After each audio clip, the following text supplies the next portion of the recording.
How'd you go? Did you find any juicy targets? Let me give you some clues. I'm going to grab a highlighter pen and I'm just going to mark this area here. I don't know what I want. Did you find that one? Let's run it forward. What are the consequences of not knowing what you want? Well, in the case of this person, they have no clear goals, so their priorities aren't clear, which might explain the poor time management. It might explain why they don't have time to think. But also follow that longer curve all the way up across the top of the problem to, I think I'm in the wrong job. This might explain the pressure, might explain why the job sucks. Also explains why they've got too much to do. They're not very good at this. And what about up here, top right-hand corner? I lack confidence. Now, this is interesting. What are the effects of lack of confidence? Well, this person wants to be liked, so they take on too much for other people. That's why they've got too many distractions. It's also why they've got too much to do. They don't know how to say no. Did you spot that one as well? Some of you may have also spotted something that's not on the map. Is there a relationship between I don't know what I want and I lack confidence? Could those two things be related? Perhaps I don't know what I want. I'm not prepared to ask for what I want. Those things might have some connection that's worth exploring. And also, let's not forget, there's a classic little loop here. Do a lot of things twice because of poor planning, so I haven't got time to think, so do a lot of things twice. So now that we've sort of understood the dynamics and the pathology of the problem, what should we solve? Let's look at this target here. I don't know what I want. That looks pretty tempting to me. Could we help someone work out what they want? I reckon 2 hours and a bottle of red wine, you'd probably get it sorted. If I could help this person figure out what they wanted, how much of the problem would vanish? Maybe I might become more confident once I've sorted out what I wanted. Do you see the beauty of this? By looking at where is the problem coming from and being less concerned about where it goes to, you start figuring out what part of this do I want to target. Here's another problem, one shared by hundreds of farmers across the country, in fact, across the world. I'm stuck. Ask them why, and they'll say two things. One, I can't keep doing this. And then in the next breath, they'll say, I can't stop doing this.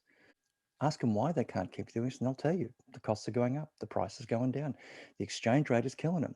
Extreme weather is making it really hard to grow anything reliably. And of course, the kids don't want to take over the farm. And when I ask the farmers, why is that? They'll say, well, it might be because we don't let them change anything. Make a note of that. That could be interesting. Well, why is it that they can't stop doing this?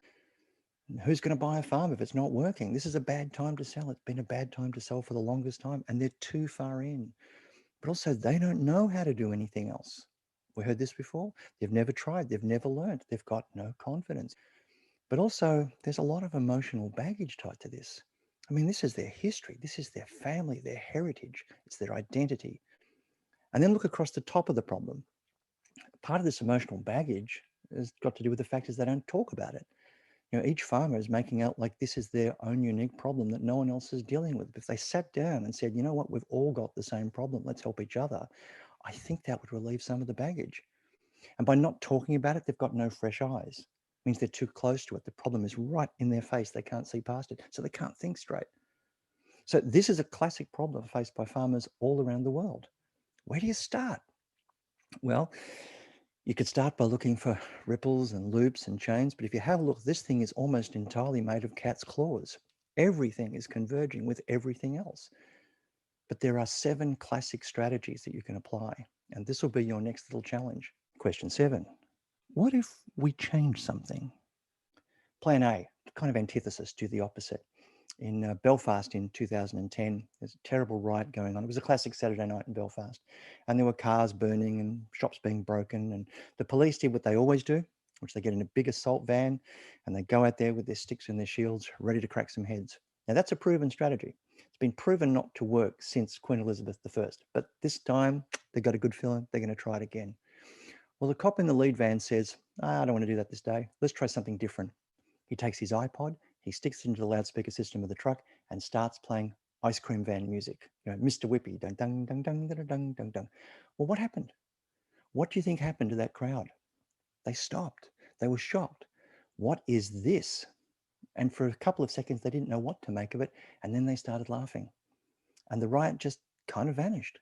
Like most people just went off to probably get an ice cream. but it was the first time that a riot had been broken up with no violence in record time. Sometimes trying the opposite is a smarter way to go. If you've ever been a fan of Seinfeld, this is what we call the Costanza maneuver. If what you're doing doesn't work, would the exact opposite be a better idea? You see this in the history of medicine. You see it in the history of science. Edward Jenner saying, I'm going to stop the spread of this disease by making sure that everyone's already got some. This is why vaccination is such a hard concept for people even now. You're going to give me the disease so I don't get the disease. It's a beautiful piece of lateral thinking. The history of discovery is like this as well. I have to find a quicker way to go to the east. I think I'll do that by sailing west. Genius. Plan B, and I love this one because it's right on the edge of ethical. This is the Benrath Senior Citizen Centre in Dusseldorf. Now, like any senior citizens residential centre, they've got the same problem as they've all got, which is security. The people who are in these homes don't want to be there. A lot of them are trying to escape all the time. But at Benrath Senior Citizen Centre in Dusseldorf, they tried something a little bit different. They said, how about we let them out? How about we stop preventing people getting away? We just figure out where they're going to go, give them somewhere to go to. So they rang the local council and said, we'd like to get a bus stop built outside the front of the centre. But let's be clear, we don't want a bus, just the stop, just the shelter. And it's amazing because when people get out, which they will, where do they go? They go to the bus stop. How long do they wait there? They don't know. And what's amazing is if they lose a resident, they know exactly where to find them. And you see the nurses sitting out in the sunshine with the resident saying, oh, I don't know what's happening with that bus. How are you doing? You did? Oh, how's the family? Oh, yeah, great. Do you want a cup of tea? And guess what? Everyone's calm. Everybody calms down because the people within that centre now feel they have some kind of agency. And what's really interesting, this is now becoming standard procedure across Germany. This idea of trying to harness the energy, not blocking what it is that people want, find a way to get them what they want, which is actually not harmful. I learnt this from the possum man. The possum man explained to me, the possum doesn't want to get into my roof. The possum's just looking from a shortcut from that fruit tree to that fruit tree. And if I solve their problem, I've solved my problem. Plan C is cushioning.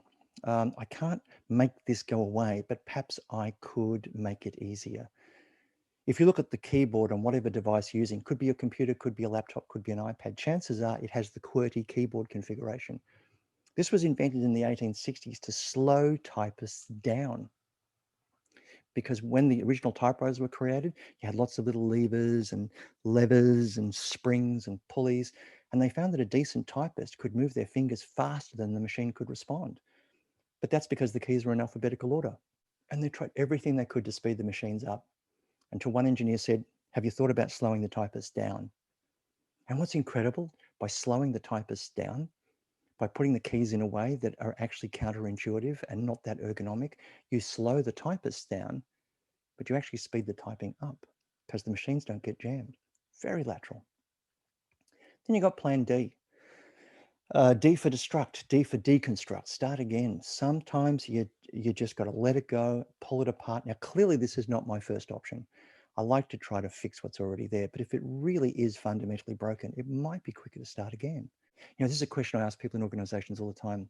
I want you to imagine that for some reason your job is gone and the company is gone, the organization is gone, the IT systems is gone, it's all gone. If you could start again and all that was left was you, some of the smartest people you've ever worked with, and the need for what your company or your organization does, would you rebuild? Most people eventually say yes. But when I ask them, would you recreate exactly what you've got now? Everyone, without exception, says no. So my third question is, well, what would you create? Tell me about that. Sometimes it's faster to start again. Plan E is to exploit. Could you go with it? This is Ingvar Kamprad, the guy who started IKEA. Now, he had a problem. This was a guy who had been basically blackballed by the Scandinavian furniture industry, who said, we're not going to make your furniture, and we're not going to transport it, and we're not going to store it. And Ingvar is thinking, who's going to build my furniture? Well, what's IKEA about? You're going to build my furniture. You're not going to buy one piece of furniture. You're going to buy 250 pieces of furniture. You're going to put it together. So the transport, the manufacturing, and the warehousing has all been pushed onto the customer. Genius piece of thinking. Plan F. Maybe what looks like a problem is actually the next new thing. Maybe this is a better idea trying to introduce itself to me. Pasteur said that every discovery was an accident meeting an open mind. The blind Benedictine monk who accidentally invented champagne was actually trying to get the bubbles out of white wine, a job he was really, really bad at. Champagne was a failure, and it's the drink that we use to celebrate success. How fantastic is that? If you look at the history of science, how many of our greatest discoveries were accidents? Things that were supposed to happen but didn't, or weren't supposed to happen and did. I would argue that most of human progress is really through us tripping over and falling face first into the future. So just because your plans haven't worked, just because things aren't going as you expected, don't assume it's a problem. And of course, plan G, give up. There are some parts of this you can't fix. Some parts of this are beyond you. Wouldn't it be great if we knew what those things were up front so we didn't waste any time banging our head against something where we could not possibly win? Question 8. Where would we get the best results? So let's go back to our farmers. Where do you think there's room for plan A? Where do you think we should just go to plan G and give up? Break this down for me. I'll wait.